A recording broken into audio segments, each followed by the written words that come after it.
Number three, I have to cooperate with God's pruning in my life. Pruning.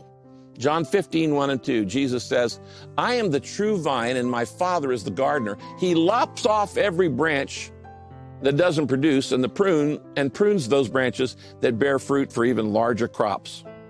What's pruning? Well, in pruning, you're actually cutting off not only dead branches, but you're actually cutting off living branches to improve the shape and to stimulate growth of whatever you're pruning. And let me tell you something, as a gardener, as a farmer, I know this pruning is absolutely essential for increased productivity as a CEO, as a mom, as a teacher, as a business owner, as a student. It's not optional. If you're going to be productive in your life, you're going to have to go through pruning over and over and over, many, many times of pruning in your life. What do you need to cut back in your life? Here's the lesson that I think is very important. God says, I prune you for effectiveness. And in your life, it's not only the dead wood that I'm going to cut off, but sometimes I'm going to cut off areas of success, areas that are being wonderfully fruitful right now, and even things that haven't even produced yet, but you know they're going to produce. And he's cutting it off. He's preparing you for even greater productivity. So in the prime of a successful life, you have a health problem. Or in the prime of successful life, something goes wrong and you find yourself on the shelf for a while. Or you may be feeling out of it for a while and you're in a period of pruning. The purpose is for even more fruitfulness. That's the goal. When you're going through pruning, it's never fun.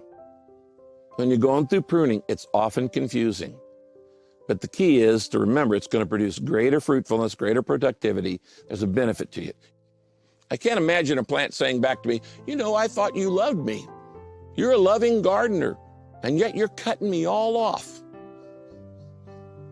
That is so typical when God puts us through the pruning process.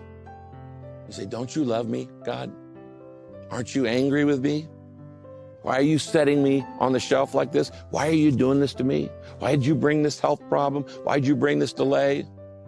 It is a huge mistake when we think of pruning as punishment.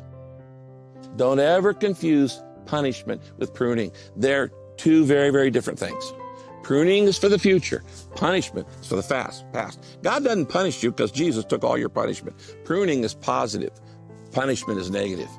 In fact, you should take it as a compliment when you go through a pruning period, because what God is saying is, I see in you the potential for even greater fruit. I see in you the potential for even a more effective life. I see in you the potential for maximum productivity. So if you've ever lost a job, guess what? God's got a better idea. Now, how does God prune? What does he use? Well, he uses a lot of different things, but generally he uses three categories: problems, pressures, and people. Now, when I'm talking about other people, I'm talking about critics, people who attack you, misunderstand you, misjudge you. And the truth is, there's no circumstance in your life that God cannot use to help you grow. There is no circumstance in your life that God cannot use to develop you if you'll just learn the right response. In fact, even the problems that we bring on ourselves by our own stupidity, by our own sinfulness, by our own bad attitudes, mistakes, ignorance, God can use all that stuff too. Those crushing disappointments you've had, that financial reversal, that unexpected illness, that job loss, God can and God will use all these things in your life. Even when we brought them on ourselves. It doesn't matter the source of your problems. We're always trying to figure out what caused it. It doesn't matter the source of your problems as much as how you choose to respond to them. Now, why does God prune us?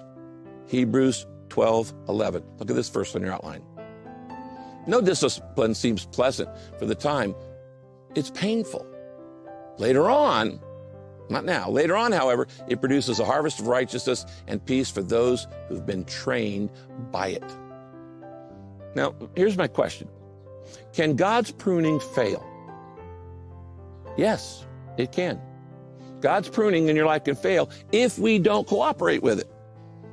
See, our tendency when God prunes us is we want to resist, we want to rebel, want to question, doubt, gripe. We want to become impatient. But God says, you know what? If you'll respond by trusting me, if you respond by giving thanks in every situation, because this is the will of God for you, knowing that I'm working all things together for good, you're going to see increased fruitfulness and productivity in your life.